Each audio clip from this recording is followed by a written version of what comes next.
چونکہ اگست کا مہینہ ہے تو ہم نے 14 اگست منایا، آزادی کا دن منایا۔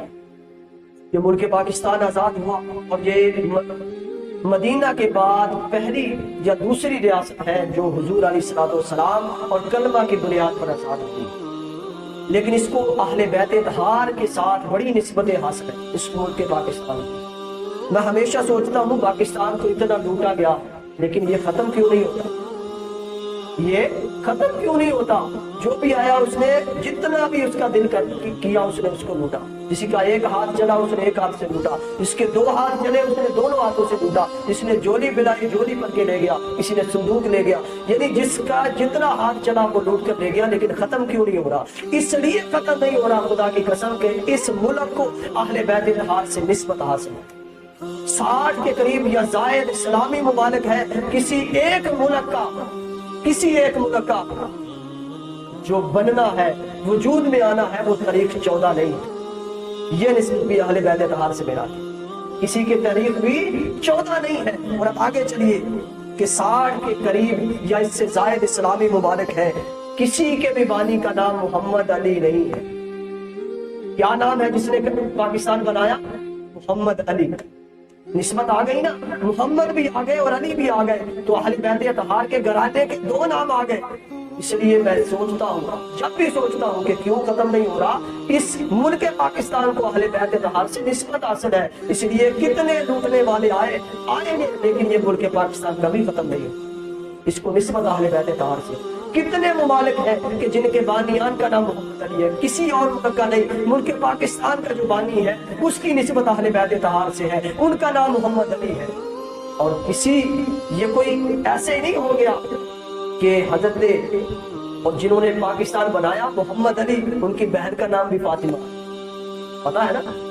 ہاں جی، یہ نسبتیں ہیں۔ اور اگر اس سے بھی آگے آپ چلتے ہیں تو 60 کے قریب جو اسلامی ممالک ہیں، ان سب اسلامی ممالک کے اندر واحد ایک پاکستانی ریاست ہے جس کا سب سے بڑا اعزاز نشان حیدر ہے۔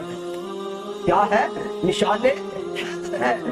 چاہیے تھا ایران کا ہوتا، ایران شیعوں کا ہے، تو ہم جیسے مولا علی کو شیعوں کے کھاتے میں ڈال دیتے۔ علی سب کے ہیں، علی سب کے ہیں، حسین سب کے ہیں، اہل بیت سب کے ہیں۔ اس لیے پاکستان وہ واحد ملک ہے جس کا سب سے بڑا اعزاز جو قومی نشان ہے اسے نشان حیدر کہتے ہیں۔ اور یہ اس وقت دیا جاتا ہے جب کوئی بارڈر کے اس طرف پاکستان کی حدود کے اندر اللہ کی راہ میں لڑتے ہوئے بہادری کے ساتھ شہید ہو جائے، اسے نشان حیدر ملتا ہے۔ بہادری کے ساتھ، جرأت کے ساتھ لڑتا ہوا شہید ہو جائے تو اسے کیا ملتا ہے؟ نشان حیدر ملتا ہے۔ تو جب نشان حیدر مل جائے تو خدا کی قسم آپ دیکھتے ہیں پھر آرمی چیف بھی اس کو سلیوٹ کرتا، چاہے وہ سپاہی ہو، فوج کا ادنا سا سپاہی ہو، چاہے وہ نائب ہو، صوبے دار ہو، کیپٹن ہو۔ کسی نے آرمی چیف سے پوچھا کبھی کہ آپ آرمی چیف ہو کر آپ ایک سپاہی کو جب وہ شہید ہو گیا آپ سلیوٹ کر رہے ہیں، تو آپ کو وہ جواب دے گا کہ میں عام سپاہی کو سلیوٹ نہیں کر رہا، اس کے پاس جو نسبت ہے میں اس کو سلیوٹ کر رہا ہوں، اس کے پاس جو نسبت ہے جو نشانے ہیں میں تو سلیوٹ اس کو کر رہا ہوں۔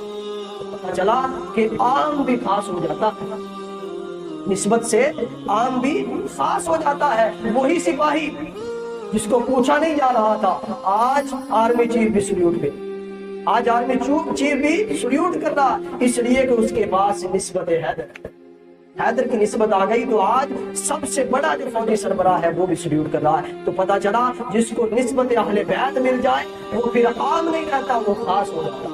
اس لیے ملک پاکستان کو عام نہ سمجھے، خدا کی قسم یہ خاص ہے، یہ بڑا خاص ہے، اس کی حفاظت کا ذمہ بھی ہمارا ہے۔ ہم کیا کرتے ہیں؟ گلی محلے کا، اپنے گھروں کا جو کوڑا ہے بازار کے اندر پھینک دیتے ہیں، ایسا نہیں کرتے۔ یہ بھی ہمارا پاکستان ہے، یہ بھی ہمارا ملک ہے، چاہے وہ گھر ہے، چاہے بازار ہے، چاہے گلی ہے، چاہے محلہ ہے، شہر ہے، پاکستان ہے، یہ سارا ہمارا ملک ہے۔ سب کی صفائی ہمارا ہے، سب کی صفائی کرنا ہمارا فرض بنتا ہے، یہ ہمارا ملک ہے، ہم نے اس کی حفاظت کرنی ہے اور اس کی صفائی رکھنی ہے۔ اس لیے کبھی بھی اپنے گھر کا کوڑا جو ہے وہ بازار کے اندر اس لیے نہ پھینکے کہ یہ ہمارا گھر ہے، یہ تو بازار ہے، یہ بھی ہمارا گھر ہے، پورا ملک ہمارا گھر ہے۔ تو اللہ پاک ہمیں سمجھنے کی توفیق عطا فرمائے اور عمل کرنے کی توفیق عطا فرمائے۔